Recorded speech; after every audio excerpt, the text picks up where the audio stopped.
Así que, sin nada más, vamos a dar comienzo. Don Rafael Barbadillo López, presidente de Confebus, tiene usted ahora la palabra. Tienen ustedes, creo, intervención o no sé si les ha llegado presentación. Se les ha enviado. Tienen ustedes presentación de lo que va a comentar. Muchas gracias.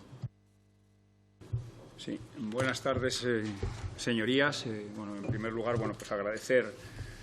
Es un privilegio, ¿no?, el poder estar aquí para poder expresar lo que pues Confebus o la opinión que tenemos acerca del anteproyecto de ley de movilidad sostenible, acerca de pues un poco la situación actual por la que atraviesa el sector, incluso nuestra visión sobre los nuevos mapas concesionales, ¿no? Agradecer, por tanto, a la Comisión la invitación a participar en ella y voy a tratar de de condensar y ser breve o tratar de en el tiempo de que dispongo poder repasar un poco todos los temas que tengo. Antes de nada, creo que es importante, ¿no?, o de alguna manera que nos presentemos, ¿no?, que es Confebus, para aquellos que no nos conozcan, porque si tú no dices lo que eres, otros vendrán a decir lo que no eres, ¿no? Y aquello que no se dice, pues no se sabe, ¿no? Confebus representamos el 70% del sector. Estos son datos recientes de nuestra acreditación ante el Comité Nacional de Transporte por Carretera. Dentro de Confebus, siendo un sector, además, que está configurado principalmente por pequeñas y medianas empresas de componente familiar, pues como comprenderéis, somos la organización que agrupa a la mayoría del sector. Como digo, el 70% de las empresas del sector. Pero es que somos la única organización empresarial que está dentro de las 3 secciones que tiene el Comité Nacional de Transporte por Carretera: la sección de transporte interurbano, donde se aglutina todo el transporte regular de uso general, el de reuso especial, los transportes turísticos y discrecionales. Dentro de la sección de transporte urbano también estamos presentes y también somos miembros de la sección de estaciones de autobuses, de las propias infraestructuras del sector, que en esta tenemos el 100% de la representatividad. Somos miembros de COE, somos miembros de CEPIME, representamos al sector en sus juntas directivas. También formamos parte de la International Road Union, de la IRU, que es la organización empresarial de ámbito internacional, de la Mesa del Turismo de España, del Instituto de la Calidad Turística Española, de la Fundación Corel, del Think Tank de Movilidad, de la Asociación Española del Transporte, del Consejo Consultivo de Movilidad del Ministerio de Transporte, Movilidad y Agenda Urbana y del Consejo de Turismo de la COE. Y presidimos el Consejo Nacional de Transporte Terrestre, que es el máximo órgano de asesoramiento y colaboración del sector con el Gobierno, del Comité Nacional de Transporte, también lo presidimos, así como también presidimos el Comité Organizador de la Feria Internacional del Autobús y el Autocar, que se organiza aquí en España, en Madrid, en IFEMA, y también presidimos el Consejo Empresarial de Transporte y Logística de la COE. Desde todos estos lugares defendemos lo que es el transporte en autobús y en autocar sin apellidos y con independencia del tamaño de la empresa. Señorías, esta comparecencia se celebra en un momento y en un escenario de enorme dificultad e incertidumbre para el sector, ¿no? La gran mayoría de nuestras empresas siguen estando en una situación extremadamente complicada por el sobreendeudamiento que ha generado la pandemia. Como para sobrevivir tuvimos que acudir en masa a los créditos del ICO, porque la movilidad se cortó como forma de evitar la propagación del virus y, claro, nos encontramos con que no teníamos actividad y, sin embargo, todos los costes fijos de la empresa seguían corriendo, ¿no? Y, por tanto, el sector tuvo que acudir al endeudamiento para ello. Acumulamos una gran mochila. Estamos padeciendo y empezando a padecer la morosidad de las administraciones públicas. Tenemos una caída importante de la facturación. Las demandas andan todavía muy lejos de lo que teníamos en el año 2019. El incremento de costes que estamos padeciendo y de la presión fiscal. Es decir, como todos sabemos, un momento especialmente difícil para el sector. Durante los años más duros de la pandemia, el empeño nuestro fue trabajar por tratar de buscar la supervivencia de las empresas del sector. Y, la verdad es que trabajando conjuntamente con la Administración, pudimos llegar a muchas medidas que, han sido en parte el salvavidas de la gran mayoría de las empresas, ¿no? Los ERTE, que es una medida horizontal, ha sido una medida muy positiva para el sector. Los créditos ICO, como digo, pues han permitido la supervivencia de las empresas a costa de un gran endeudamiento. Las compensaciones de los contratos públicos que se pusieron en marcha también en aquel momento, aunque quedan pendientes periodos por compensar y que sería bueno de nuevo el establecer algún tipo de fondo y ayuda para el sector. Las moratorias en los leasings de los vehículos también fue una buena medida, o incrementar la antigüedad de los vehículos de transporte escolar. Y estas medidas han sido, pues eso, como digo, pues consecuencia del diálogo constante con la Administración, un diálogo constante y leal, y de la unidad que ha habido dentro del Comité Nacional de Transporte por Carretera en el planteamiento de las medidas. Cuando la demanda pues comenzaba a recuperarse a finales del año pasado, del año 2021, que teníamos cierto optimismo ya en que parecía que esto se iba terminando, pues llegó la sexta ola y las demandas volvieron a hundirse, cayendo 10 puntos en términos generales sobre las demandas que teníamos entonces en todas las especialidades del transporte, ¿no?, situándose en términos generales en un 30% por debajo de lo que había en el año 2019.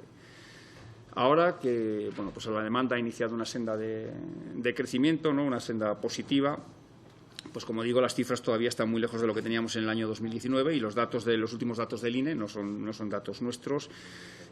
Pues hablan de que todavía la demanda está en términos generales en un 13,5% por debajo del mismo periodo del año 2019. De este modo, por dar por tipo de especialidades, el urbano está un 15% por debajo del año 2019, las cercanías está un 9%, la media distancia un 17% por debajo, la larga distancia un 28,5% y el transporte discrecional está en un 34% por debajo de lo que había en el año 2019. Es decir, todavía estamos muy lejos de poder decir que hemos llegado a la recuperación o andar por lo menos cercanos a ella, ¿no? Cualquier actividad que caiga un 15% en un año normal es prácticamente pues poner a la empresa en una situación muy delicada. Bueno, parece que vamos saliendo del túnel, el verano es especialmente positivo, la verdad es que las cifras y el verano pues lo vemos con esperanza, pero el camino pues vuelve a estar lleno de dificultades, es decir, no podemos obviar la situación por la que atravesamos de inflación motivada por el incremento principalmente del precio de los carburantes. Por dar una cifra, en el sector que han desaparecido en estos años 270 empresas y no va a terminar, es decir, durante el año va a seguir incrementándose el número de empresas que han desaparecido, es decir, ya estamos por debajo de 3.000, somos un sector muy atomizado, estábamos normalmente en las 3.200 empresas, 3.180 y ya estamos en las 2.888 empresas. Principalmente, por las que sobreviven acumulan una gran deuda, que eso supone un lastre importante para la recuperación del sector, sobre todo por los retos tan importantes que tenemos por delante, como es la descarbonización de la actividad, que las inversiones que conlleva pues no son despreciables, nada tiene que ver un vehículo convencional con un vehículo eléctrico o un vehículo industrial eléctrico o un vehículo industrial de hidrógeno, ni toda la infraestructura aparejada que lleva un vehículo de estos para la recarga del mismo. Y, por tanto, la situación no es fácil para afrontar estos grandes retos que tenemos por delante. Y, como decía, pues seguimos necesitando del apoyo de la Administración y pedimos un fondo COVID, de nuevo, que se puede llamar de otra manera, cifrado en unos 1.100 millones de euros, para precisamente compensar todavía desde el segundo semestre del año pasado. Lo último que se compensó fue el primer semestre del año 2021, faltaría por compensar el segundo semestre del 22 y parte del primer semestre del 22, segundo semestre del 21, primer semestre del 22. Y estos 1.100 millones se desglosan 80 millones para los servicios discrecionales, que serían la parte que menos, además, apoyo ha tenido por parte de la Administración, 746 para los servicios regulares de uso general y 275 millones para los servicios urbanos.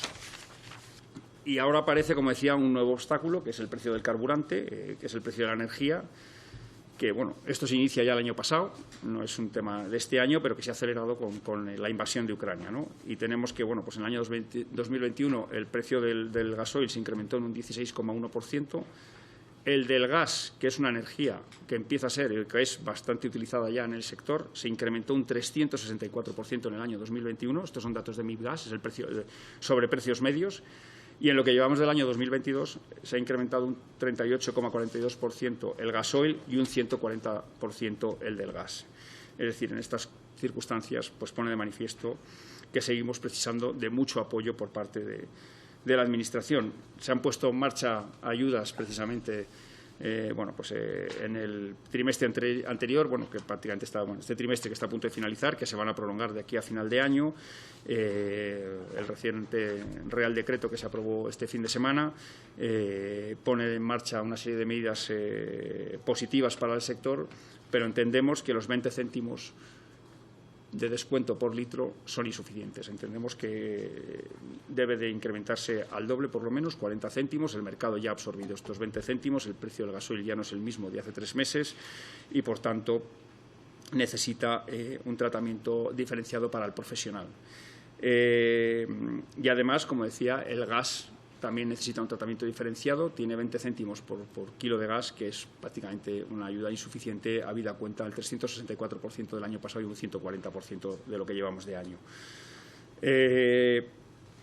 En cuanto a la ayuda directa que ha habido por vehículo, que hubo una ayuda por vehículo de 950 euros para nuestro sector, ¿no? en el anterior Real Decreto de ayudas al sector como consecuencia de la guerra de Ucrania, consideramos que deberían de repetirse por trimestre, es decir, para este tercer trimestre del año y para el cuarto debería de haber otra cuantía, otra partida similar para de alguna manera poder reequilibrar la actividad. Y luego todos los contratos públicos que tenemos con las administraciones, es decir, todos los contratos de gestión de un servicio público, como son las concesiones de transporte, que prestan un servicio público esencial, así como los contratos que tenemos con las administraciones públicas para realizar transporte escolar, necesitan un reequilibrio. Es decir, la forma de reequilibrar este tipo de contratos puede ser vía tarifa, que creemos que no es la mejor vía en este momento de subir la tarifa del transporte, habida cuenta cómo está la situación y que las demandas todavía están muy hundidas, no es la mejor medida para recuperar demanda.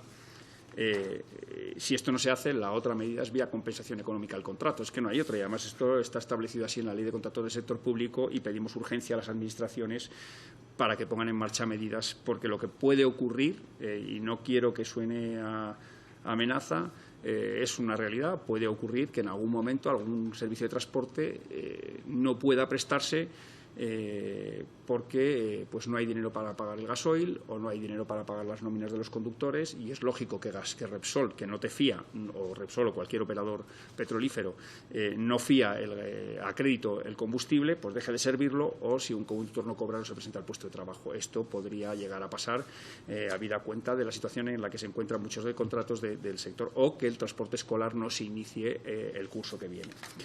Y, por tanto, es urgente el que se pongan en marcha medidas de este sentido. Y a esto se une también pues, la ley de desindexación de la economía española, que es una medida que se toma en un momento determinado, que está precisamente impidiendo el reequilibrio de muchos contratos de transporte de viajeros por carretera, además de tensionar el diálogo social. Esto, al final, tensiona todo lo que es la negociación colectiva en el sector y, por tanto, pedimos que no sé si debe ser en la Ley de Movilidad Sostenible o antes, que el sector se excluya de la aplicación de la ley de desindexación, que es posible, lo tenemos analizado jurídicamente y esto es viable hacerlo, es una simple modificación, una enmienda, y se quedaría el sector fuera de la aplicación de esta medida. En cuanto a los descuentos que se han aprobado recientemente en los títulos multiviaje, ¿no? Y abonos de transporte, es una medida positiva. Yo creo que puede ser una medida incentivadora de lo que es precisamente el uso del transporte público, lo que podría servir a recuperar la demanda, pero esperamos que no sean los operadores de transporte los que acaben financiando una medida de este tipo, es decir, que tengamos que anticipar los descuentos y que luego la compensación venga a un cuatrimestre a posteriori, porque además se da la situación de que las partidas presupuestarias que hay para ello son limitadas y puede que la medida tenga éxito o sea exitosa, como ha ocurrido en Alemania, y que en vez de 200 millones acaben siendo 300 o 350 y el operador ya ha adelantado ese dinero. ¿Qué va a ocurrir si al final esta medida es superior el gasto a la cantidad presupuestada, ¿no? Por tanto, aquí pedimos que en la regulación que tiene que hacer el Ministerio de Transportes, en la orden ministerial que tiene que sacar antes del 15 de julio, todo esto quede perfectamente acotado para evitar problemas. Y una medida que entendemos que debe ser puesta también en marcha es la eliminación de las mascarillas. Hemos eliminado las mascarillas para todo, menos para el transporte público. Es un espacio absolutamente seguro. Nos juntamos y nos reunimos para estar en cualquier sitio público con multitud de personas y, sin embargo, en el transporte público no es posible. Y esto está generando problemas en lo que es la propia ejecución del servicio, porque bueno, pues estamos habituados a no llevar mascarillas y pues vas a utilizar el transporte público y no llevas mascarilla. Te presentas al servicio, ya tienes el problema con el conductor, con el resto de los usuarios, qué haces, le dejas subir, no le dejas subir, y bueno, pues al final esto es un problema y, por tanto, muchos países de nuestro entorno los han eliminado ya y, por tanto, pedimos que se eliminen. Como decía, está en un momento de transformación y bueno, se están trabajando los nuevos mapas concesionales y la Ley de Movilidad Sostenible. Y yo aquí, pues, en relación con los mapas concesionales, quería decir que bueno, el Ministerio de Transportes ha presentado, la Administración General del Estado ha presentado ya su mapa concesional y, claro, pedimos que haya coordinación con las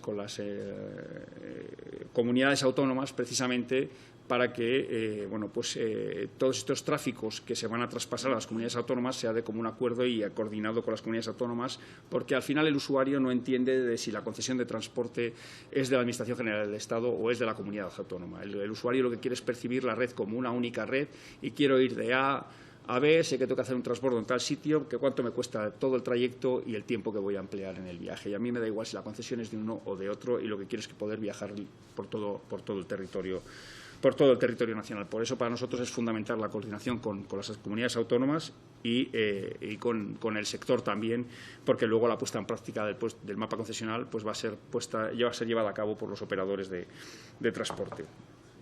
Y a esto hay que añadir la financiación, que también luego dedicaré un rato en la Ley de Movilidad Sostenible, la financiación de todo el sistema de transporte. Es decir, ¿qué pasa con todos estos tráficos deficitarios que se van a traspasar a las comunidades autónomas? Las comunidades autónomas van a decir, muy bien, pero yo estos tráficos o me pasas la partida presupuestaria correspondiente para hacerme cargo de ellos o no voy a poder asumirlos.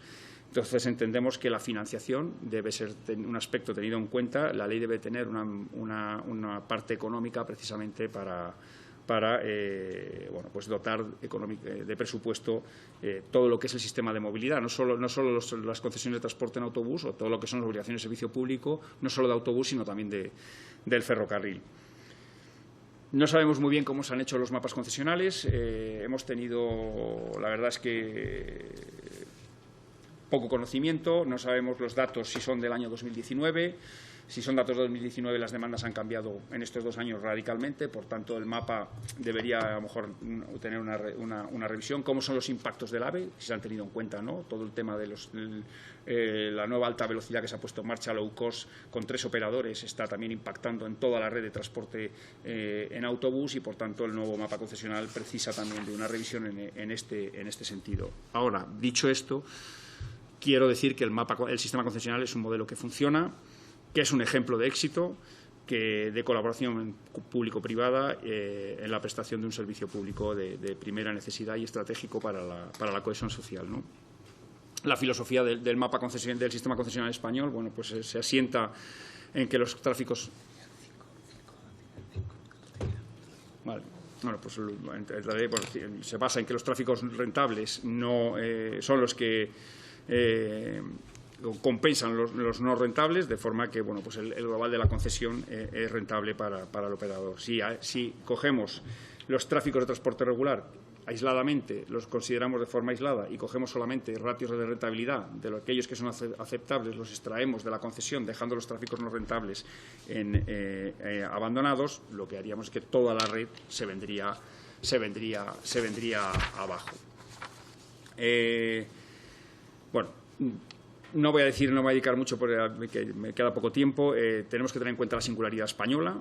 Es verdad que una cuarta parte de la población está solamente en 2 comunidades autónomas, la catalana y la madrileña, y tenemos que tener en cuenta pues, que el resto se concentra en grandes ciudades como son Aragón o en un número reducido de ciudades como es en el caso de Castilla y León, o de Castilla-La Mancha, Extremadura, Andalucía o Asturias, ¿no? Y que, por tanto, la densidad de población en España es muy dispersa,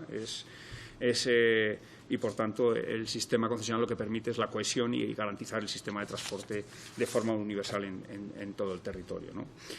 Y, por tanto, resultaría difícil justificar el por qué un sistema que funciona, que garantiza la movilidad al ciudadano, se quiere modificar cuando pues, se está ofreciendo en precios muy favorables y en condiciones de calidad muy aceptables, que es la propia Administración quien además controla la propia oferta. En cuanto a la Ley de Movilidad Sostenible, bueno, pues damos la bienvenida, como no puede ser de otra manera, a esta nueva ley. Es un marco normativo que puede venir a modernizar precisamente los servicios del transporte de viajeros por carretera para conseguir un uso más eficiente de los recursos públicos o promocionar el uso del transporte público como medida para descarbonizar la movilidad. Pero bueno, nuestras principales preocupaciones en relación con la ley de movilidad es, por un lado, la financiación. Dedica un capítulo a la financiación del transporte, pero solo se dedica a la financiación del transporte urbano y metropolitano, obviando el resto del sistema de transporte. Y aquí entendemos que debe de ampliarse el ámbito de la financiación, que se debe de contemplar, si no nacería coja esta ley, todo lo que es la financiación de la movilidad, todas las obligaciones de servicio público que hay, tanto del ferrocarril como de la carretera, para de alguna manera dotar de recursos a todo el sistema y poder garantizar la movilidad en todo el territorio nacional. Es una ley compleja, es una ley que introduce organismos, que introduce, desde nuestro punto de vista, mayor burocracia. Entendemos que se puede simplificar y que algunos organismos incluso se podrían eliminar cuando tenemos el Consejo Nacional de Transporte Terrestre, que podría, de alguna manera, englobar todas estas competencias que se quieren atribuir a los nuevos organismos.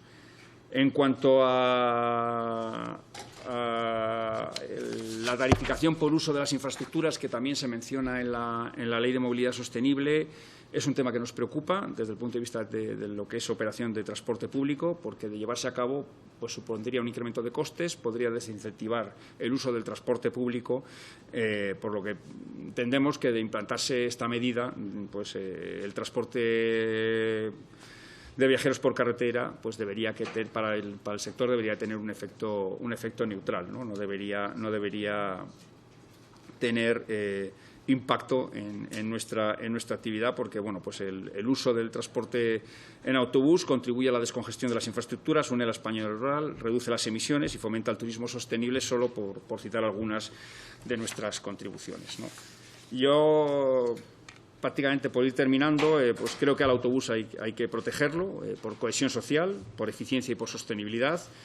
Y esto también es importante en el caso del turismo, puesto que es nuestra primera industria como país, y para fomentar el turismo sostenible, pues en cuanto a acceso a los autobuses turísticos, autocares turísticos a las ciudades españolas, pues estos deberían poder tener prioridad para que, bueno, pues de alguna manera el acceso, el tránsito y el estacionamiento de los autocares no esté limitado, como cada vez nos estamos encontrando mayor restricción al uso de los autocares en las zonas turísticas de las ciudades, porque bueno, pues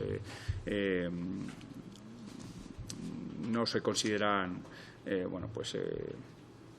positivos para el entorno. En cuanto a las estaciones de autobuses, que es una parte muy importante del sector, en España hay más de 350 estaciones de autobuses y en el estado en el que se encuentran la mayoría de ellas es absolutamente lamentable. Y pues la imagen que provoca en nuestro viajero es muy mala. Tenemos la flota más moderna de Europa de autobuses, fruto de que somos un país turístico, fruto de que tenemos un sistema concesional, y sin embargo una buena experiencia de viaje se viene abajo, porque cuando llegas a una estación de autobús de una capital o de una ciudad, pues está en muy malas condiciones, y por tanto debemos de prestarle atención a esta parte. Y simplemente decir que nuestro sector es estratégico para la economía y para la sociedad española, que garantizamos la movilidad de millones de personas cada día, que aseguramos el acceso a los servicios básicos del estado del bienestar, como la sanidad, la educación o el trabajo, y que es un actor clave en la cadena de la oferta turística, ¿no? Y precisamente por esta razón, pues la Administración creo que debe de tomar las medidas pertinentes para garantizar la viabilidad y el desarrollo del sector del transporte en autobús. Muchísimas gracias. Muchas gracias. Vamos a pasar ahora a los distintos grupos. Por el Grupo Parlamentario de Euskal Herria Bildu va a utilizar uso de su palabra, señor Ruiz de Pinedo. Bueno, muchas gracias por la comparecencia. Una cuestión. Cara al tema de los mapas concesionales, aquí estoy en este rincón, comentaba que se desconocen en estos momentos desde el sector los contenidos. Entiendo que muchos de estos mapas se están haciendo desde comunidades autónomas. He entendido bien de que desde el sector no se ha participado o hay desconocimiento en este momento de cómo está la situación. Simplemente es una de las dudas que me ha quedado. Muchas gracias de nuevo. ¿Contestamos uno a uno? No, se contesta después al final. Por el Grupo Parlamentario Ciudadanos, señor López Bas, tiene usted la palabra. Sí, gracias, señor presidente. Buenas tardes, señor Barbadillo. Agradecerle la exposición que nos ha hecho sobre, yo creo, que la situación general del transporte de viajeros por carretera. De hecho, nosotros desde el Grupo Ciudadanos coincidimos en algunos de los diagnósticos que usted ha planteado. Yo creo que el transporte de viajeros por carretera ha sido un poco el patito feo, quizá la parte menos mejor tratada, por no decir maltratada, del transporte en su conjunto. Y, bueno, que lo diga usted además con una presencia muy importante en el Comité Nacional, yo creo que es no solamente un acto de sinceridad, sino creo una muestra de que es una realidad patente. Y de hecho, dado que nos enfrentamos a un momento en el que con la nueva Ley de Movilidad Sostenible estamos ante la oportunidad de quizás renovar en sí el propio modelo de transporte, yo quisiera, si ahora en su segunda intervención nos puede detallar qué aspectos concretos entiende que la Ley de Movilidad Sostenible o luego su posterior desarrollo, el desarrollo de la ley, podría ofrecer sobre todo para un sector como el del transporte de viajeros por carretera, porque es verdad que lo que conocemos del anteproyecto de ley, sobre todo a través de las manifestaciones de los representantes del Ministerio, es una atención bastante preferente a otros sistemas, fundamentalmente el ferroviario.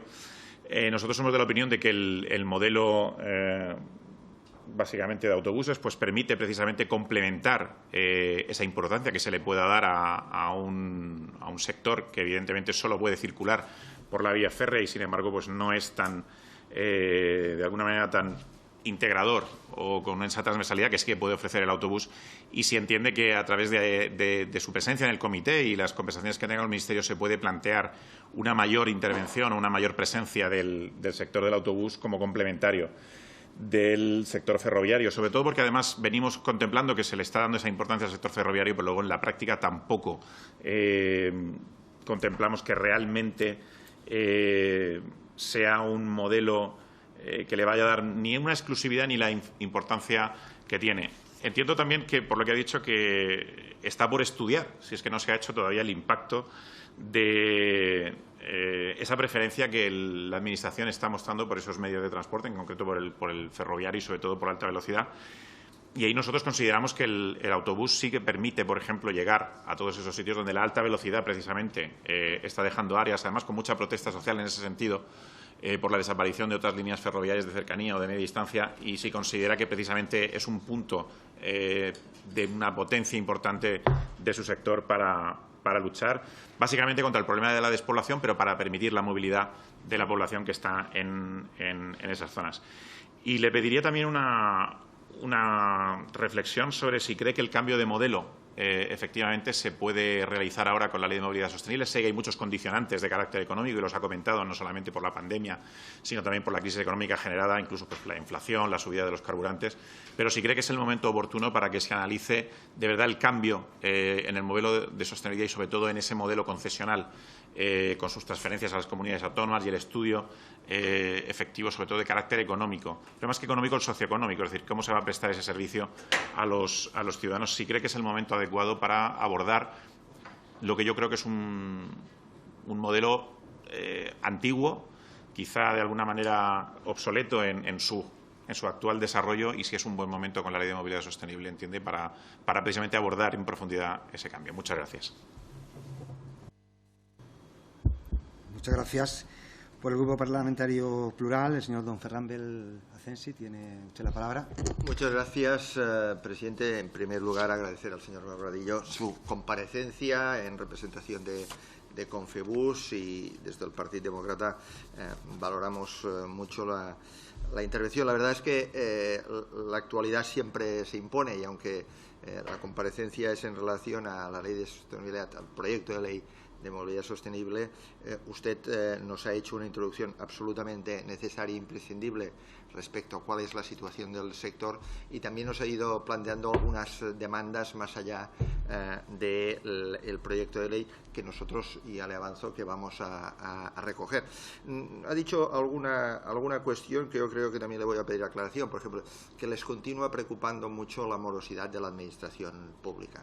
Este es un tema que nuestro grupo estamos tratando en diferentes ámbitos de forma absolutamente transversal, y curiosamente desde el Ministerio de Hacienda lo que nos vienen trasladando a lo largo de los últimos, ya no meses, años, sino que la morosidad del sector de la administración pública se ha reducido de forma notable, y también nos llega este input por diferentes aspectos. Pero nos gustaría que si pudiese ampliar un poco esta información y dónde se focaliza. Otro tema fundamental, básico, es el planteamiento de qué se debe hacer con la ley de desindexación. Usted plantea que lo podríamos resolver con una enmienda fácil, dejando al sector fuera. El problema es que nosotros aquí recibimos muchos sectores y todos los sectores nos están pidiendo prácticamente lo mismo. Pero yo creo que el presidente de Confebus nos deja encima de la mesa una advertencia importante, y yo no la he entendido como una amenaza, sino que si no se resuelve el tema de la actualización de los precios de determinados contratos, algunos de estos contratos van a entrar en colapso, con lo cual puede ocurrir que algunos determinados servicios, aun con la máxima buena voluntad de las diferentes empresas que tienen adjudicados estos servicios, va a ser inviable la prestación. Por tanto, nosotros hemos presentado diferentes enmiendas en diferentes proyectos para asumir esta realidad. Yo creo que, y les dejo una idea, esto, cuando estamos reclamando un pacto de rentas, debería incluirse dentro del pacto de rentas. Y en el pacto de rentas deben estar los sindicatos, deben estar las empresas y debe estar la administración pública. Y seguramente, no le engaño, las actualizaciones de acuerdo con IPC no van a ser posibles. Pero tampoco lo que no puede ser posible desde nuestra perspectiva es la no actualización de determinados contratos con vista a la evolución de los precios de algunas materias primas, o en estos casos, por ejemplo, los carburantes.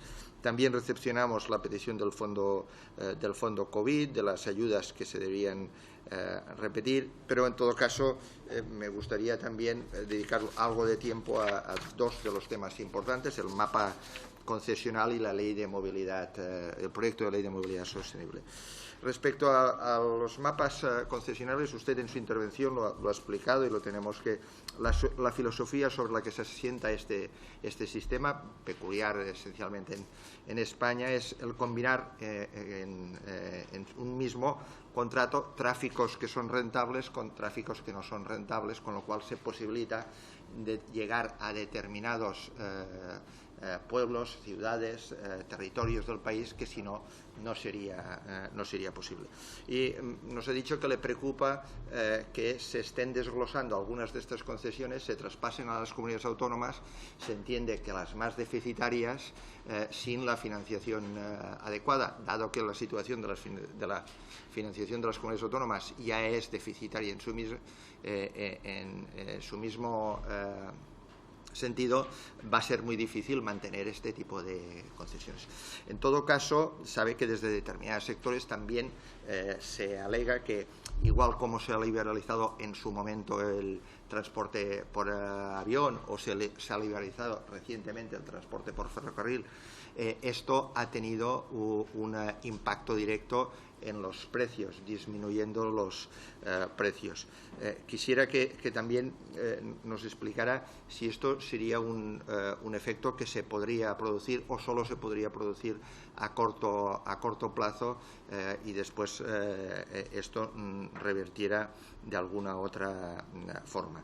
Y respecto, porque ya he agotado el tiempo, me he pasado con usted, el proyecto de ley, que es lo que nos ocupaba.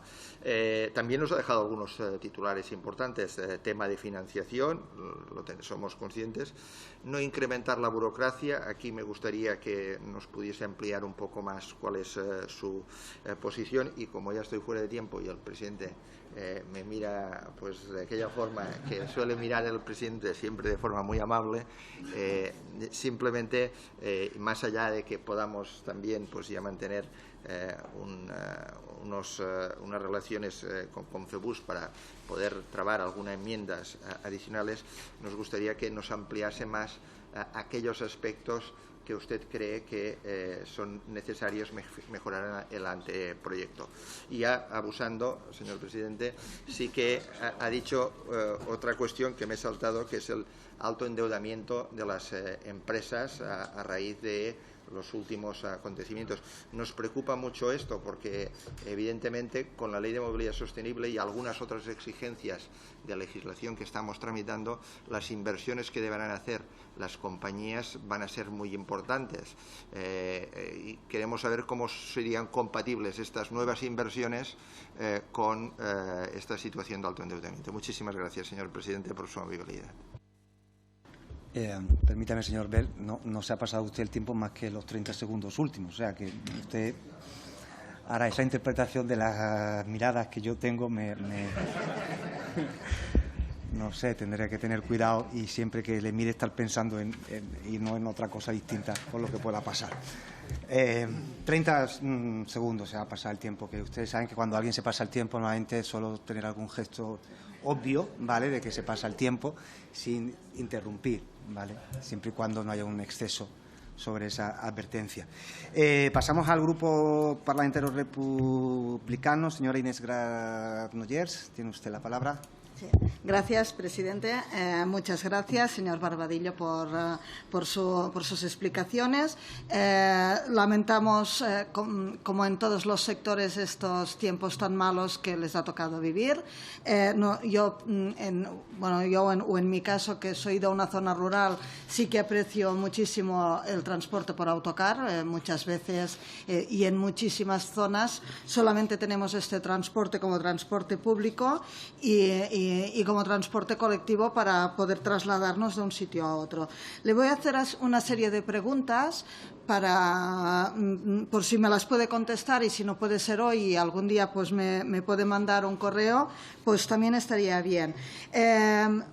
Por ejemplo, el cambiar a un autobús eléctrico, ¿vale?, en un trayecto de larga distancia, sabemos que ahora mismo es prácticamente imposible.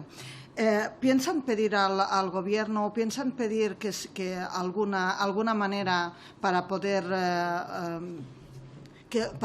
que haya más cargadores en carretera o que se pueda llegar a hacer trayectos de larga distancia con autobuses eléctricos? Porque es que si no, sí que el transporte por autocar se va a quedar un poco desfasado de otros transportes.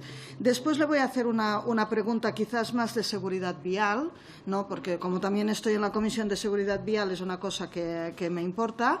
El uso del tacógrafo, ¿lo encuentran imprescindible en el transporte por viajeros? Porque sí que sabemos que en larga distancia es obligatorio, pero en la corta distancia, al final, un conductor, cuando lleva muchas horas conduciendo, da igual los kilómetros que haya hecho, sino las horas. Y nos gustaría saber también su opinión sobre el uso del tacógrafo, saber si tienen problemas de recursos humanos, o sea, que tengan autocares parados por falta de personal o por falta de recursos humanos. Estamos también completamente de acuerdo con el descuento por litro, de que tendría que ser mucho mayor para el transporte colectivo que para el transporte privado, pero que esto influyera después en el precio del billete, porque al final lo que nos interesa es que la gente se mueva en transporte colectivo y no en transporte privado. Y sobre las estaciones, que sí que estamos de acuerdo, que hay muchísimas estaciones en muy mal estado, pero quizás, y imagino que es lo que debemos ir tirando todos, es en unas estaciones intermodales, donde se pueda coincidir tren, autocares, que haya alquiler de bicicletas, que haya alquiler de patinetes, para que pueda haber una movilidad intermodal en todos los sentidos. Y después una cosa que no he terminado de entender, probablemente porque también no he podido escuchar al 100%, pero si yo entiendo que el sistema convencional, el sistema concesional está funcionando, las 270 empresas que han desaparecido estaban en este sistema o estaban de otra manera, y si en todo caso es un buen sistema y es un buen sistema que funciona, ¿por qué se está pidiendo ayudas económicas?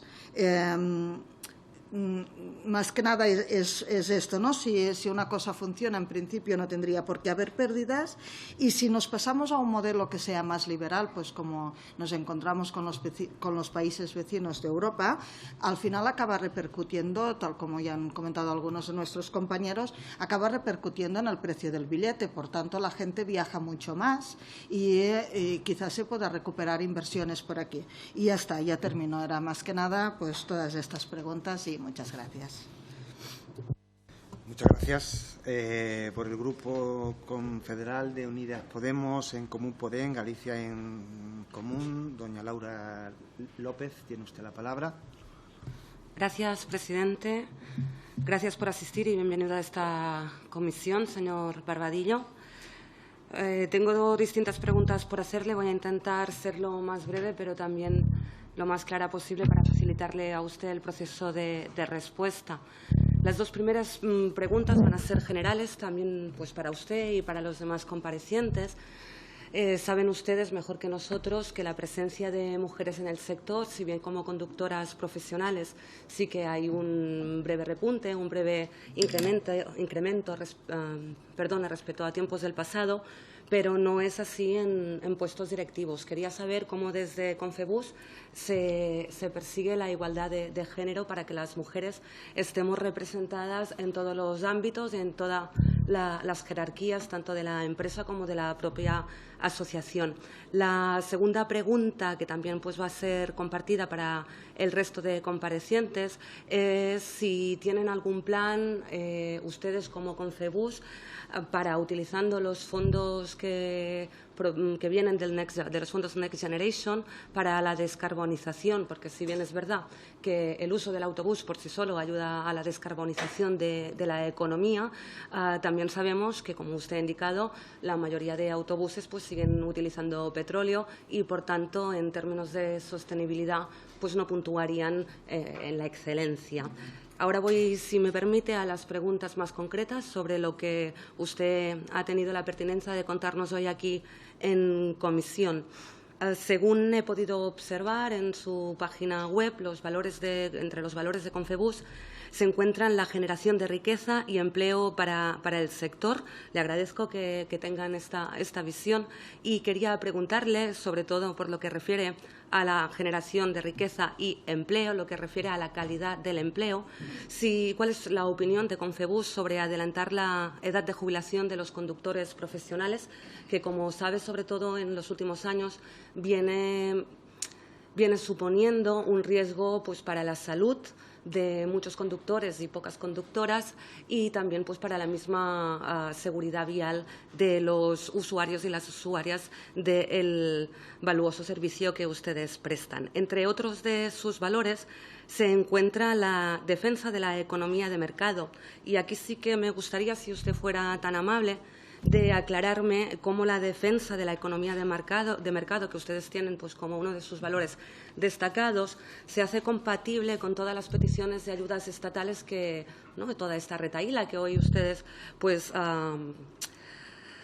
nos ha hecho saber, nos ha hecho conocedores de, ¿no? Entre ellas, pues ayudas directas al sector, subvención, aumento de la subvención a los precios del petróleo, más financiación pública, también para los servicios discrecionales. También ha dicho que es el Estado quien se tiene que hacer cargo de la creación y mantenimiento de las infraestructuras por las que los autobuses discurren y de verdad que necesito aclaración en este punto, porque tantas ayudas públicas pues me parece un poco incompatible con la defensa de la economía de mercado, que solo debe regirse por la ley de la oferta y de la demanda, por lo que si la demanda baja, pues los beneficios bajan y no veo cómo pueden caber que cuando no hay beneficios se tengan que suplir con el dinero de todos y todas. También, si usted fuera tan amable, y si no tiene tiempo hoy, pues mi grupo parlamentario, como sabe, siempre estamos dispuestos a mantener las reuniones que sean necesarias. Ya han hecho referencia, pues, sus señorías que han precedido en esta intervención a la elaboración del mapa concesional. Yo le puedo decir que una simple búsqueda en Google le cuenta cómo se ha hecho el mapa concesional y, además, ha contado con los agentes sociales y creo que usted puede expresar esta duda en el marco del Comité Nacional de Transportes por Carretera. También, respecto al mapa concesional, quería saber su opinión acerca si usted cree o si estaría de acuerdo, como aquello, ¿no?, del 1 al 10, ¿está usted de acuerdo en que son o no las comunidades autónomas las que tienen un mayor conocimiento tanto de las características del terreno de las propias comunidades autónomas como de las necesidades de las personas que vivimos en ellas? Es una pregunta dicotómica. Y también, y creo que ya para acabar, una última pregunta. Usted ha dicho algo así como que algo así sí, que se tiene que evitar que haya como que usted nos ha hecho el favor de pasarnos algunas notas, lo voy a evitar un trato discriminatorio a favor del ferrocarril, de lo que yo deduzco que usted opina que el ferrocarril y el servicio por autobús son rivales y yo más bien lo veo como complementarios. No sé si usted está de acuerdo y la suposición que yo he hecho es totalmente errónea. Y hablando de transportes complementarios, ya he hecho también referencia a alguna intervención anterior a esta, ¿hay algún plan liderado por Confebus que pueda contar con financiación pública? Porque estoy de acuerdo con la financiación pública, faltaría más, para aumentar la intermodalidad de los distintos servicios públicos, bicicletas sobre todo, tren de no solo la larga distancia, sino también la media distancia y, sobre todo, los trenes de cercanías. ¿Cómo se puede complementar el autobús? ¿Cómo se puede inscribir el bus con la bicicleta?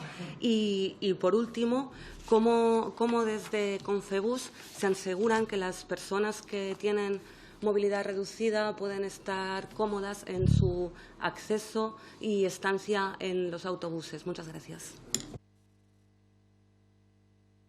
Disculpe, el bienestar y acceso de las personas con movilidad reducida al sistema de autobuses y autocares.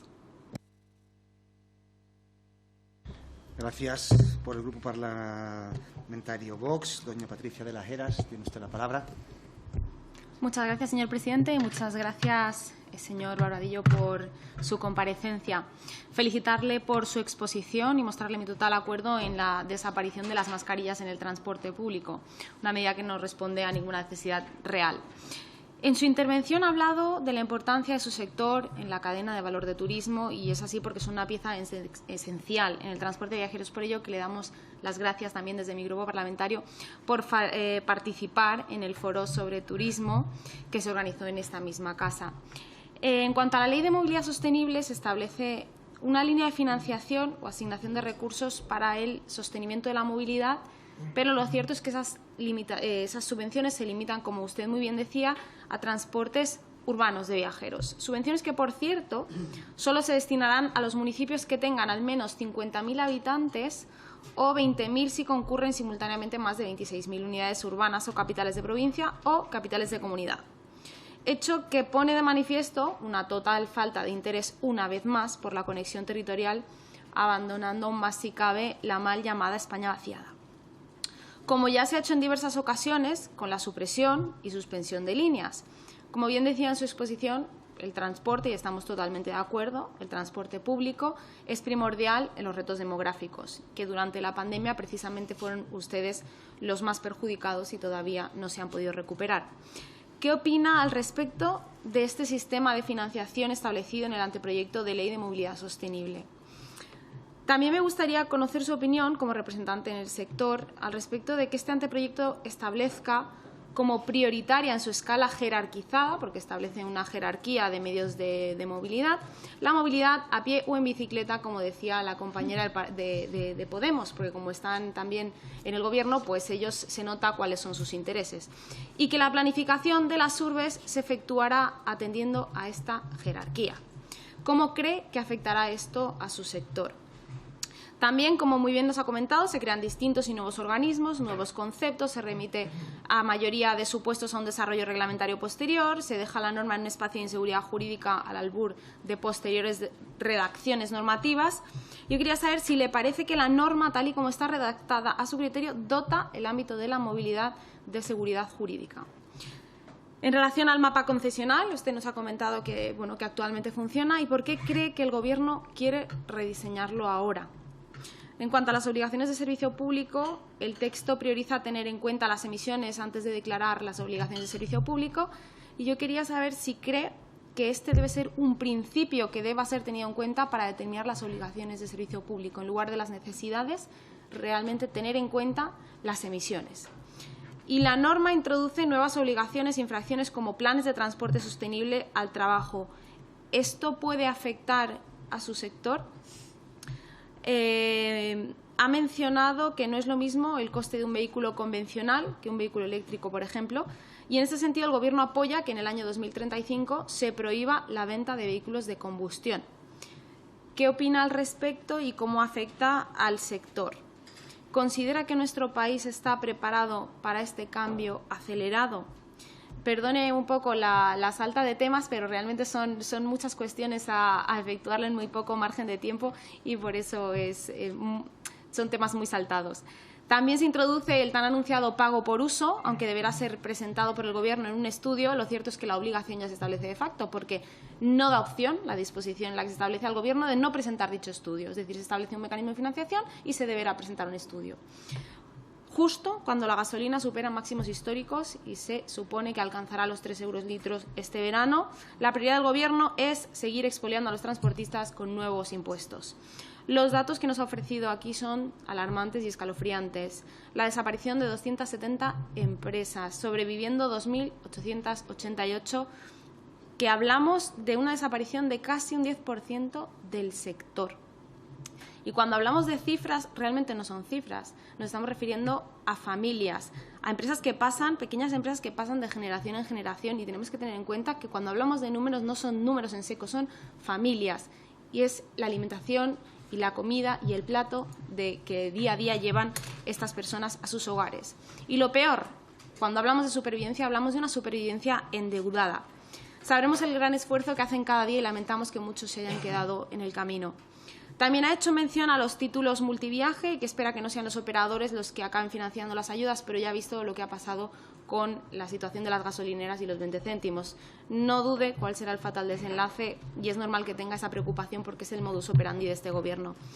Y voy terminando, señor presidente. Como decía, en máximos históricos de precio de combustible, gas, aumento de inflación disparada, resulta necesaria la revisión de esos contratos que sufren las nefastas consecuencias. Y en lugar de establecer compensaciones, el Ejecutivo se centra en las emisiones y la prohibición de venta de vehículos de combustión. ¿Cree que el sector será capaz de sobrevivir a la avalancha impositiva y a la inflación que afecta sobre todo a las materias primas? Y lo más importante, ¿cree que esta ley da solución a las necesidades del sector? Muchas gracias. Muchas gracias. Por el Grupo Parlamentario Popular, don Andrés Lorite, tiene usted la palabra. Muy bien, pues muchas gracias, señor presidente. Muy buenas tardes, señor Barbadillo. Y, ante todo, quería, en nombre del Grupo Parlamentario Popular, agradecerle su comparecencia, una comparecencia que, debido al poco tiempo que tenía usted, ha hecho, eso sí, un diagnóstico muy preciso de la situación y de la coyuntura que vive el sector del transporte por carretera desde la óptica de la organización mayoritaria, nada más y nada menos que con un 70% dentro del sector, lo cual adquiere una trascendencia muy especial. Yo, como también tengo el tiempo limitado, voy a tocar algunos de los asuntos que usted mencionaba en su exposición para hacerle alguna reflexión y alguna pregunta al respecto. El primero, y por aquello de que la actualidad obliga, es en relación a la subida del precio de los carburantes, que de una forma evidente afecta al sector del transporte clarísimamente.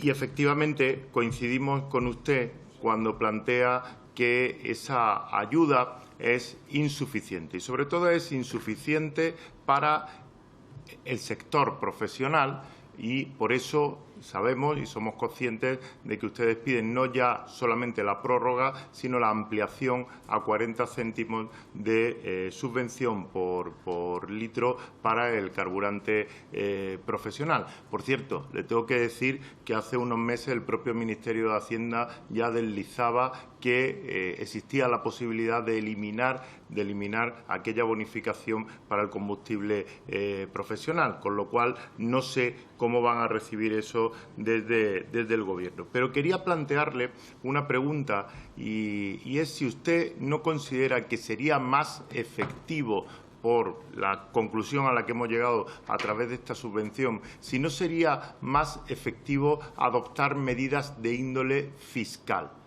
Tenemos una referencia muy cercana en el tiempo, como es lo que ha hecho recientemente la Administración Biden.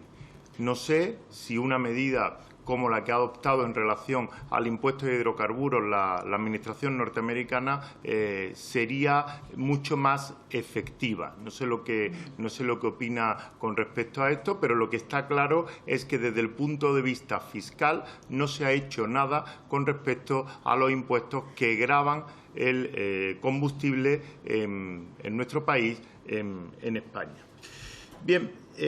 Al margen de esta cuestión, quería efectivamente hablar también, como ha hecho algún otro portavoz, del mapa concesional del transporte regular de viajeros por carretera que el Gobierno ha dado a conocer. Y es que en la misma mañana de hoy, señor Barbadillo, yo le preguntaba a la señora ministra de Transporte, Movilidad y Agenda Urbana acerca de este mapa concesional que el Gobierno ha dado a conocer y me decía que no tenía validez alguna. Prácticamente esa es la conclusión de lo que ha venido a decir, que no tenía validez alguna. Ahora algún portavoz de la izquierda acaba de decir que estaba consensuado con las organizaciones empresariales representantes del sector y con las comunidades autónomas. Bueno, pues me gustaría, en este mar de dudas, que nos diera alguna claridad si efectivamente se ha negociado y este documento es fruto de la negociación con las comunidades autónomas y con el sector, o es una imposición de orden unilateral por parte del Gobierno y, en concreto, por parte del Ministerio. El documento lo ha elaborado, como usted sabe, INECO, a propuesta del Ministerio de Transporte, Movilidad y Agenda Urbana. Dentro del documento, lo que se ve para el derecho a la movilidad en el ámbito rural nos parece escalofriante, señor Barbadillo, y quería preguntarle acerca de su valoración con respecto a qué podría suponer para la movilidad en el ámbito rural, pues el descenso de 79 a 22 contratos, el descenso de 966 rutas de autobús a 510, o que prácticamente 1.500 municipios rurales se queden sin rutas y sin paradas de autobús, lo cual afectaría a una población superior a más de 3 millones de habitantes. Esto parece que no se compadece mucho con aquella estrategia por el reto demográfico. Y mire, como tengo poco tiempo, le voy anunciando algún tema más Con respecto a la Ley de Movilidad, efectivamente, señor Barbadillo, coincidimos con usted en que ese anteproyecto se queda muy escaso en materia de financiación. De hecho, le diré un detalle. Esta ley no se iba a llamar Ley de Movilidad Sostenible, se iba a llamar, la nomenclatura inicial era Ley de Movilidad Sostenible y Financiación del Transporte. La segunda parte no sabemos por qué la han eliminado, pero lo que sí está claro es que de financiación del transporte se habla poco y hay pocas normas en ese texto legislativo que esperamos que en el trámite parlamentario, lógicamente, se mejore. Esa ley, efectivamente, plantea un compromiso, pero un compromiso tangible del Gobierno de España, aprobado en un Consejo de Ministros y remitido a Bruselas, como es la implantación de la tarificación, del pago por uso al cual usted ha hecho referencia. ¿Sabe usted, señor Barbadillo, lo que pasó cuando el anterior ministro vio el lío que se organizaba con respecto a la posibilidad de implantación de los peajes? Pues algo parecido a lo que ha pasado hoy con la ministra Sánchez, que se desdijo. Dijo que no, que aquello eran meras reflexiones y que habría que acudir a un consenso, a un diálogo y a un acuerdo. Ni ha habido acuerdo en cuanto a la implantación de peajes y hay un plan que lo define de esa forma con un horizonte temporal, ni ha habido tampoco acuerdo en cuanto a la elaboración de este documento del nuevo mapa concesional. Por parte de las comunidades autónomas le aseguro que no ha habido ningún acuerdo. Se lo han remitido después y he tenido ocasión de hablar con alguna de ellas. Nada más, muchas gracias, señor presidente. Muchas gracias. Yo les recuerdo que los tiempos han sido acordados, ¿vale? Que todos tienen derecho al mismo tiempo y digamos, estamos siendo además con ellos flexibles. Por el Grupo Parlamentario Socialista, don César Ramos, tiene usted la palabra. Gracias, presidente. Bien, llevo ya muchos años en política. Bueno, de mucho o poco es relativo, depende a quién le pregunte, depende con quién lo comparen, ¿no? Pero bueno. Pero voy a reconocer que me siguen sorprendiendo las dinámicas que se siguen en los parlamentos. Fui diputado regional unos años, ahora soy diputado nacional desde el año 2016 y reconozco que lo que he escuchado hoy en esta comisión no es lo que yo esperaba. Creo que me voy a declarar un día indignado desde dentro de la política y quizá incluso monte una tienda de campaña aquí en la comisión a ver si alguien me hace caso. Una de las cosas que pasa habitualmente en la política y que nunca entenderé es que cuando está el foco mediático, cuando hacemos una comisión y se retransmite, intentamos hacer el discurso, la intervención, buscando después el vídeo que nos permita subir a las redes que los nuestros lo jalen, ¿no? Y no lo entenderé nunca. Quizás teníamos que haber pedido que esta comisión se hiciera a puerta cerrada, sin retransmisión, para que fuera útil.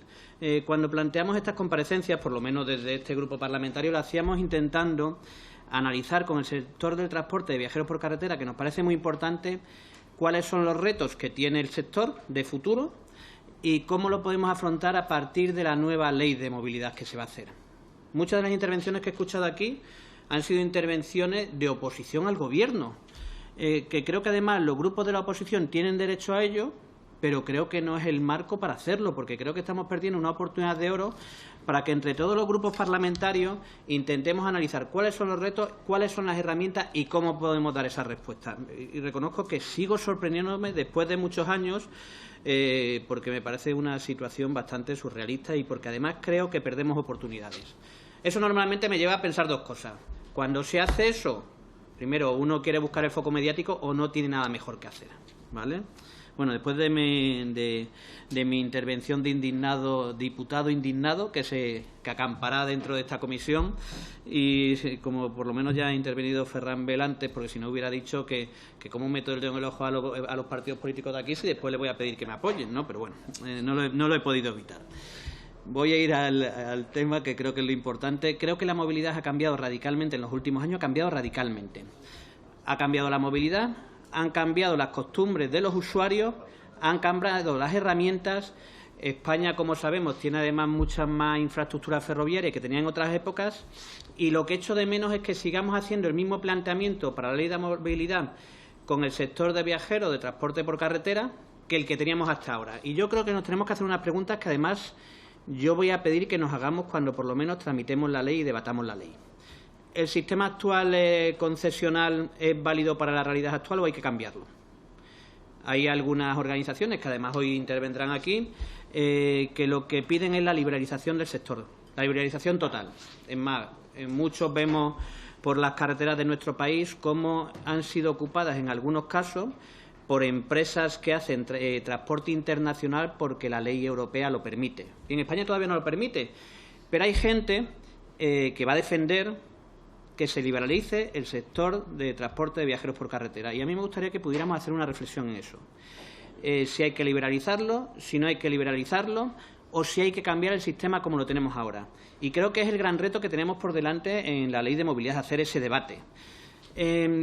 Como decía, la movilidad ha cambiado, las prácticas han cambiado, las lógicas han cambiado y están cambiando. Ahora lo que hace el usuario, y además tenemos algunas empresas que vemos cómo incluso pueden servir de competencia desleal, y digo, pueden servir de competencia desleal al sector cuando ponen en práctica, a partir de aplicaciones, de determinadas aplicaciones, el uso del coche compartido. Pero el sector tiene que ser consciente. Entendemos cómo es la nueva realidad, adaptamos las nuevas regulaciones y protegemos al sector, pero facilitando la mejor movilidad de los ciudadanos, o esas cosas pasarán con mucha más frecuencia y entonces tendremos un problema. Y creo que por eso nos tenemos que hacer esas reflexiones en la intervención. Yo reconozco que entiendo la posición del representante de Confebus en una lógica en la que el sector del transporte de viajeros por carretera, igual que otros muchos sectores, han tenido y tienen una situación muy complicada por la coyuntura que vivimos. Y ante eso yo creo que el Gobierno ha dado ciertas respuestas. ¿Son todas las respuestas necesarias? No, nunca va a ser suficiente o nunca va a ser todo lo que buscaría el sector, pero yo creo que se han dado respuestas para ello. Además, muchos grupos han hablado de todas esas medidas que se han tomado, si eran buenas o eran malas. Y yo creo que en esta intervención, teniendo en cuenta que todo eso se ha tramitado como reales decretos ley, que además se han debatido en esta Cámara, ya ha habido oportunidad de debatirlo. Y a mí me gustaría que nos pudiéramos centrar en ver cómo se va a cambiar o qué vamos a hacer con la ley de movilidad para garantizar la mejor movilidad de los ciudadanos y para garantizar que el sector puede ser competitivo. ¿Qué piensa el sector del transporte a demanda? Como digo, creo que hay que cambiar la lógica que seguía imperando hasta ahora del sistema concesional como estaba o no, es lo que quiero que me justifique el compareciente, y creo que tenemos que buscar la forma. Creo que tenemos un reto por delante. Creo que perderíamos una oportunidad si en la próxima ley de movilidad estas preguntas no nos las hacemos. Y hoy espero que los intervinientes lo que nos pongan nos den luz dentro de ese debate que tenemos que tener. Y creo que tenemos que ser imaginativos. La lógica actual no es la lógica de hace unos años. La lógica actual es radicalmente distinta a cuando se planteó este sistema. Y o la cambiamos o alguien obligará a que se cambie. Y se obligará a que se cambien en una forma que creo que será malo para el sector y será malo para todo. O nos hacemos estas reflexiones, y termino, o nos pasará como le pasó al sector del taxi y la VTC, que por una evolución hubo un conflicto entre sectores y después lo que tuvo que hacer la política es regular. Regular tarde, regular de la forma que pudimos y no de la forma más adecuada. Y creo que tenemos que evitar eso, y para eso tenemos que hacernos las reflexiones adecuadas. Entiendo lo del carburante, pero si eso lo debatimos en otro momento, creo que será mucho más interesante. Es que como no veo el tiempo, el problema de esta comisión es que como no ves el tiempo, ves los rojos siempre, no sabes cuánto te queda. Muchas gracias. Gracias. Entiendo que no ve el tiempo no como concepto climático, ¿no?, sino como concepto temporal, ¿no?, de los minutos que le quedan. Bueno, pues ya hemos terminado a los intervinientes. Ahora, pues por el tiempo de 10 minutos, puede ser un poco flexible, pero tengan en cuenta, señor Barbadillo, que tenemos a otro esperando, y es verdad que hemos ajustado tiempos. Así que, bueno, puede proceder a la respuesta de lo que le han preguntado los distintos grupos. Señor Barbadillo, tiene usted la palabra. Muchas gracias, presidente. La verdad es que han sido tantas intervenciones y tan densas que ahora el tratar de dar respuesta a todas va a ser muy, muy complicado, pero bueno, voy a tratar de hacerlo. En primer lugar, quiero aclarar una cosa, y el mapa concesional ha sido una demanda del sector. Es decir, nosotros solicitamos que se hiciera un mapa concesional nuevo, porque el mapa concesional que había en este momento era un mapa concesional, pues que, como decía el anterior César Ramos, el diputado César Ramos, es verdad que la movilidad ha cambiado y que no podíamos mantener todo como estaba igual. Por tanto, el sector pedía que se hiciera un nuevo mapa concesional. Lo que ocurre, y es lo que pedimos, que bueno, ahora sí este documento, que es un documento de trabajo, es lo que pedimos, la coordinación con las comunidades autónomas para que todos estos tráficos que pasan a ser ahora competencia de la comunidad autónoma, pues tengan la correspondiente financiación para precisamente poder ser prestado, ¿no? Luego me referiré a las ayudas y compensaciones que solicitamos, a la que se ha referido la diputada del Grupo de Unidas Podemos en Común. ¿El sector se había participado o no en la elaboración del mapa concesional? Pues la verdad tengo que decir que esto fue una encomienda de gestión que se hizo a INECO. INECO solamente nos convocó, por en honor a la verdad, a un taller allá por hace más de un año y pico, una sesión de trabajo que duró una hora y nunca más supimos de este asunto hasta que el día 7 de abril de 2022 nos lo presentaron ya como un documento hecho para trabajar o para tratar de buscar el consenso con el sector. Esto es lo que ha ocurrido y poco más podemos decir. Es más, no sabemos muy bien todos los datos de cómo han sido los criterios para la elaboración del mapa. En cuanto al señor López Mas de Ciudadanos, que me preguntaba también el tema de la discriminación ferrocarril-autobús, vamos a ver, las obligaciones del servicio público del ferrocarril en España tienen más de 1.000 millones de euros anuales en los presupuestos generales del Estado y las obligaciones del servicio público de las concesiones del Estado no tienen ni un euro en los presupuestos generales del Estado. Y esto es un trato, entendemos, discriminatorio cuando la propia Administración General del Estado, a la hora de elaborar el mapa concesional, reconoce que solo 25 contratos de los 79 en este momento son rentables. Por tanto, nosotros tenemos una obligación de prestación de un servicio público que tenemos que seguir prestándolo y, por tanto, entendemos que ahí debe haber alguna compensación. Pero no me refería solo a esto. Es decir, nosotros entendemos que a la hora de elaborar el nuevo sistema de movilidad habrá sitios donde el ferrocarril tenga mejor respuesta a los ciudadanos que el autobús, y en otros sitios será el autobús el que dé mejor respuesta a la movilidad de forma a lo mejor más económica y cubriendo perfectamente las demandas de movilidad en esos puntos. Y, por tanto, entendemos que debería de analizarse la movilidad o tener no un enfoque, como muchas veces ocurre, que es una política de transporte ferroviaria, una política de transporte aéreo, sino una política de transporte global donde la intermodalidad y el uso de los diferentes modos de transporte den respuestas a las necesidades de los ciudadanos de la forma más eficiente posible. Por supuesto que son complementarios el ferrocarril y el autobús. Nosotros entendemos que lo que tenemos que hacer es tratar de ser lo suficientemente competitivos para captar demanda del vehículo particular. Es así como nosotros entendemos y, por tanto, las infraestructuras juegan un papel fundamental en este sentido. Los carriles Busbao, en los ejes de penetración de las principales ciudades españolas, es una demanda histórica o recurrente del sector. Entendemos que esto es de verdad apostar por el transporte público, esto es darle velocidad al transporte público, es darle puntualidad, es darle agilidad, y esto de verdad te da competitividad para atraer precisamente viajeros al sector. Y la verdad es que la parte más importante para nosotros, el mapa concesional, es importante, es una parte muy importante, pero lo más importante van a ser los anteproyectos de los pliegos de todos estos corredores y todas estas líneas, porque ahí es donde va a estar el detalle a la hora de licitar y de prestar el servicio. En cuanto a la morosidad de las administraciones que me preguntaba el señor Ferrambel, bueno, pues empieza a haber problemas en algunos ayuntamientos a la hora de cumplir con los pagos a su operador de transporte público, a su operador al operador privado que realiza este servicio público.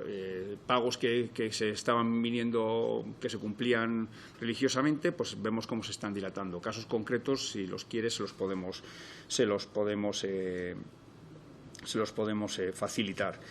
La ley de desindexación, pues claramente es un problema a la hora de hacer una revisión de un contrato público, porque, para empezar, el personal es lo que sube los funcionarios públicos. Nosotros, nuestra negociación colectiva siempre va muy por encima del IPC en todo el sector y, por tanto, suele ser muy superior a lo que suben los funcionarios públicos sus sueldos. En nuestro caso, el personal representa el 50% de la estructura de costes, o sea, tiene un peso elevado. Eso, amén de otras partidas que no se pueden tener en cuenta a la hora de revisar. Por tanto, esto tensiona la negociación colectiva y tensiona al final todo el contrato, y que un contrato que puede ser viable de salida a lo largo de los años se acaba convirtiendo en un contrato quebrado o absolutamente inviable. Los mapas concesionales, efectivamente, lo que se ha primado es que los núcleos de población de mayor número de habitantes son los que van a ser atendidos por la red de la Administración General del Estado, dejando a las comunidades autónomas aquellos núcleos de población más pequeños, ¿no? Uniendo solamente capitales de provincia y principales núcleos de población. Bueno, esto no tendría ningún problema si todo estuviese perfectamente ordenado y coordinado, y que el viajero, que es la parte que es el que tenemos al final, que debe estar en el centro, sienta que solo es una red. A mí me da igual si esto es del Estado o es de una comunidad autónoma. Yo me quiero subir en un transporte y poder llegar a mi destino de la mejor forma posible, de la forma más económica, eficiente, etcétera. En cuanto a la liberalización, que también me preguntaban y que está sobre la mesa y que también el diputado del Partido Socialista, César Ramos, se ha referido a ella, pues tenemos ejemplos ya. Es decir, el Reino Unido lo hizo esto. Margaret Thatcher en los años 80 liberalizó el transporte en el Reino Unido y todos sabemos lo que ha ocurrido. Quedan 4 grandes operadores de transporte en el Reino Unido, se ha convertido en un oligopolio, y precisamente ahora empiezan a entrar, lo estamos viendo, lo hemos visto recientemente en prensa, fondos de inversión, porque empiezan a ver que va a haber un cambio regulatorio en el Reino Unido precisamente para establecer concesiones de transporte que dan estabilidad a los contratos entre 7 y 8 años de duración para prestar los servicios de transporte público en el Reino Unido. Por tanto, es una vuelta atrás. Hemos visto cómo en otros países de la Unión Europea, a raíz de la liberalización, han tenido mucho éxito algunas plataformas que no tienen ni conductores, no tienen tampoco vehículos, han tenido mucho éxito, que han copado el 97% de la control, el 97% de la oferta del sector, y cuando esto ha ocurrido han empezado a abandonar zonas que antes cubrían, tráficos que antes se atendían, los precios del transporte han subido y, bueno, pues al final se vuelve a convertir esto en un monopolio o en un oligopolio. Por tanto, no es tan malo, creo, el sistema español, donde hay una media de 2 contratos como máximo, salvo en determinados grupos, que es verdad que por sociedades han ido comprando y aglutinando más contratos, pero no, la media es de 2 contratos por operador de transporte. Es decir, hay 1.400 concesiones de transporte en España y, por tanto, 3.200 empresas. No todas operan estos contratos, pero más de 1.000 empresas están operando este tipo de contratos. Por tanto, tenemos un sector absolutamente atomizado, por contra de lo que ocurre en otros territorios que han optado por la liberalización del sector. En cuanto a la ley de movilidad, pues efectivamente es una ley que introduce, desde mi punto de vista, el EDIM, introduce la Comisión, el Consejo Superior de Movilidad, introduce también el Consejo una comisión de expertos, es decir, al final un montón de organismos. Es decir, entendemos que es muy burocrática y que hoy en día la propia Administración y la propia actividad del sector, como el Consejo Nacional de Transporte Terrestre, donde está el ferrocarril, estamos nosotros, están los fabricantes, los carroceros, están los agentes sociales, está también los trabajadores, está ADIF, ahí podría perfectamente tener cabida muchas de las cosas que se pretenden con la ley de movilidad y, por tanto, dar una mejor simplificación normativa. Las inversiones del sector, pues sí, es verdad que tenemos retos por delante muy grandes. La principal es la descarbonización de la actividad, pero claro, la tecnología que hay hoy en día disponible, pues los vehículos eléctricos industriales solo valen para el entorno urbano. No hay tecnología eléctrica para servicios interurbanos porque las baterías no tienen autonomía suficiente, tienen un tamaño y un peso excesivo, que el peso por eje no es posible cumplir con la normativa, hundiríamos el asfalto, además de eliminar la capacidad de las bodegas para meter el equipaje. Es posible que la evolución tecnológica acabe permitiendo que los vehículos nuestros acaben pudiendo realizar transportes interurbanos en vehículo eléctrico. Pero todo esto, al final, es verdad, y lo comentaba la diputada del Grupo Republicano, necesitamos la infraestructura también de recarga asociada. Es decir, y no solo la infraestructura de recarga en carretera de tener puntos de recarga, sino que estamos viendo que la infraestructura eléctrica no soporta la recarga de los vehículos en los entornos urbanos. Se nos ha pasado ya de poner una flota, o 15 vehículos en concreto, a recargar en un polígono industrial y fundir la mitad, un apagón de la mitad de la ciudad esa noche. Es decir, hay problemas de momento de infraestructura también eléctrica. El vehículo de hidrógeno, que puede ser una alternativa, de momento está en pruebas por muchos operadores y los propios fabricantes, pero el hidrógeno verde, claro, porque esto deben ser movidos por hidrógeno verde. El hidrógeno verde, de momento, el kilo es muy caro y hace a los precios actuales inviable su operación. Es posible también que el avance tecnológico haga que esta tecnología eclosione y acabe reduciendo el precio de forma considerable. Pero vamos, por orden de magnitud, un vehículo de gasoil es 3 veces más barato que un eléctrico y 5 veces más barato que uno de hidrógeno. Y hoy en día, los vehículos Euro 6 de última generación, cuyo motor diésel ha entrado en vigor en enero de este año, que es el Euro 6E, emite muy poco. Es decir, podríamos estar sustituyendo flota antigua, vehículos de hace más de 5 o 10 años, por flota nueva, y estaríamos ya de por sí reduciendo. Mientras tanto, el avance tecnológico evoluciona y nos permita sustituir la flota por otro tipo de tecnología. Y, por tanto, entendemos que los fondos Next Generation que están encima de la mesa deberían de poder contemplar la tecnología de gasoil, de momento solamente para los Euro 6, los de última tecnología, porque de lo contrario lo que va a ocurrir es que no seamos capaces de consumir esta partida presupuestaria para renovación de flota, porque no hay tecnología. Es que es absolutamente inviable. Para los entornos urbanos, a las entidades locales que se le han dotado con 1.000 millones de euros de los fondos Next Generation para políticas de materia de movilidad en los entornos urbanos, solo se van a implantar 650 vehículos de tecnología eléctrica. Es decir, tampoco es para la flota que hay en España, es testimonial. En cuanto a la seguridad vial, que también se refería usted, que falta tiempo. Bueno, pues claro, es que es tantas cosas que no sé. Es decir, yo sé, suele pasar y es habitual con los comparecientes siempre tratar de responder a todos con la exactitud que se desea es imposible. Sí, bueno, hay muchas generales. Solo por los temas.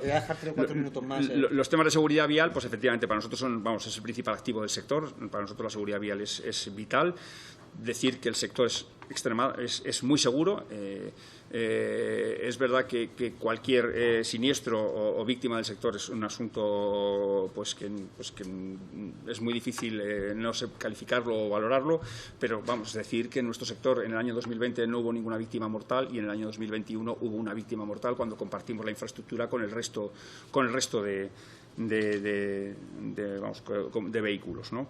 Pero para nosotros es fundamental. Los tacógrafos son muy importantes. Los servicios urbanos, los servicios de menos de 50 kilómetros son los que están excluidos de los 50 kilómetros, pero tenemos un Real Decreto de jornadas especiales de trabajo donde precisamente está perfectamente regulado el tiempo de trabajo de cada conductor, y esto se lleva a rajatabla por las empresas y está perfectamente controlado, y de ahí la seguridad que el sector tiene. Es más, nosotros hemos pedido, y fue por eso porque se incluyó en la Ley de Seguridad Vial, la instalación de alcoholímetros en el sector. Lo tenemos nosotros y no lo tiene ningún otro sector de la carretera, y lo pedimos nosotros voluntariamente, como pedimos los controles de alcohol y droga por parte de las empresas de forma aleatoria, y el poder, pues de alguna manera, si es posible, mejorar la seguridad vial por parte del sector. En los descuentos por litro, pues hombre, el repercutirlo al billete es complicado, porque lo que estás haciendo es de alguna manera compensar el sobrecoste que está conllevando esta situación para el sector, que además no solamente es el precio del combustible, es que esto está impactando en toda la estructura de costes. Tenemos una inflación galopante, esto ya las negociaciones colectivas se están tensionando, estamos ya teniendo procesos de huelga, sube el AdBlue, suben las ruedas, sube al final es todo la cadena de la estructura de costes del sector.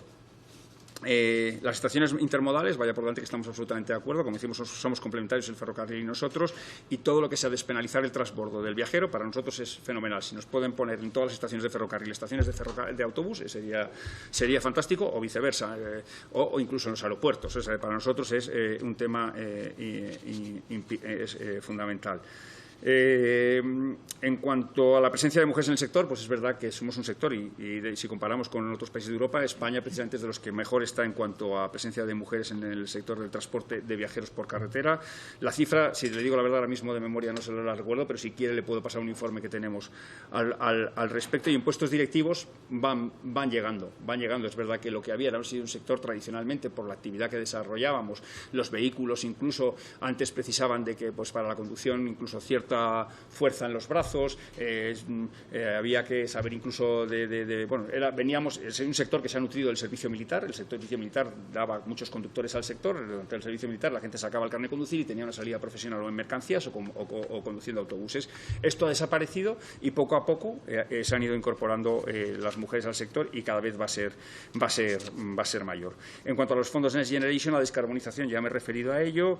En cuanto a adelantar la edad de jubilación, complicado lo veo, cuando además es un sector extremadamente, como digo, seguro desde el punto de vista de la seguridad vial. No hemos visto ni hay ninguna farmacia profesional específica del sector y, por tanto, entendemos que no debe de llevarse a cabo. Máxima, cuando alguien también lo comentaba, tenemos un problema de carencia de conductores muy grave. Es un problema que teníamos antes de la pandemia lo tapó y ahora vuelve a resurgir con mucha fuerza, porque muchos de nuestros conductores durante la pandemia se recolocaron en otras actividades y ahora pues ya tienen trabajo y es muy difícil volver a nuestra actividad, que se agrava en zonas turísticas por el precio de la vivienda, como puede ser Baleares, donde no quieren ir a conducir porque cuesta mucho dinero vivir allí.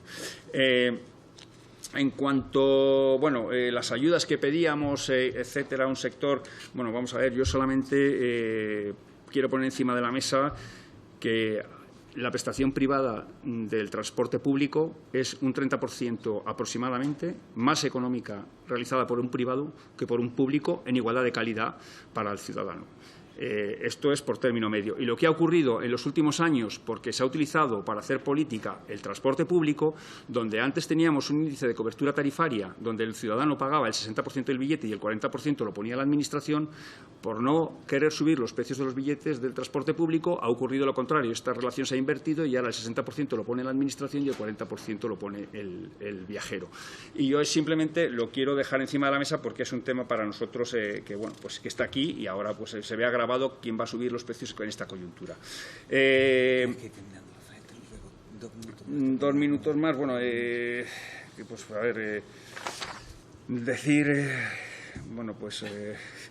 Es que están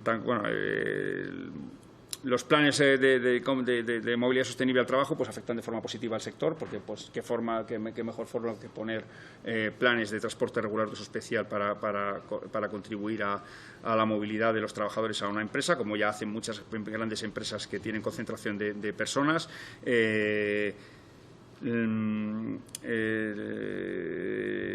Andrés Lorite, es que Ciudadanos, también Vox, es que son tantas preguntas que el mapa concesional, pues hombre, nosotros entendemos que es adaptar a la movilidad real, pero lo que tiene que haber es una coordinación para que ningún núcleo de población se quede desatendido y que haya la financiación suficiente para poder atenderlo. Y esto es lo que estamos reivindicando. La propia Ley de Movilidad tiene un capítulo de financiación y debe, por tanto, atender la movilidad de todo el sistema, pero también las obligaciones no solo las de la carretera, sino las del ferrocarril, que se aborde de forma generalizada.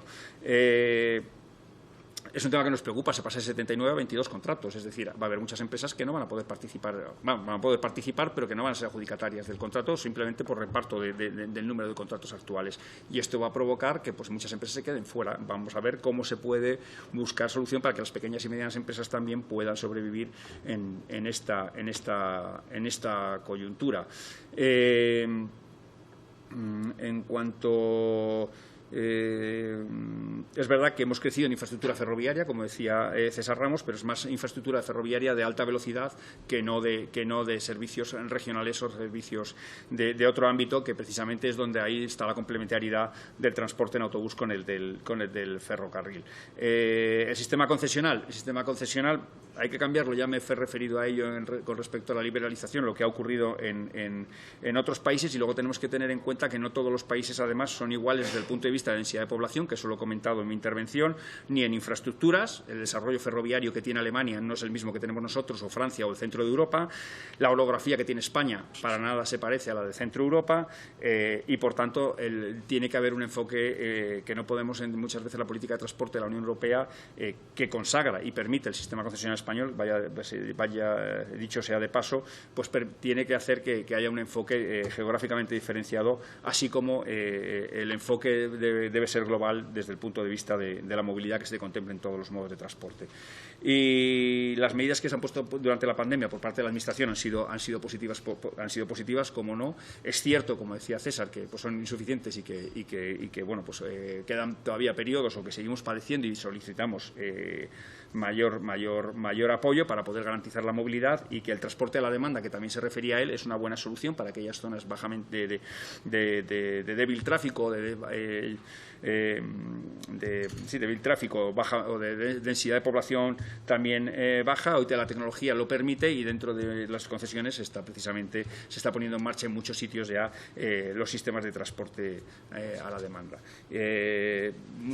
Agradecerles la invitación, y que, bueno, pues a vuestra disposición para poderos, si necesitáis más información, os lo haríamos llegar.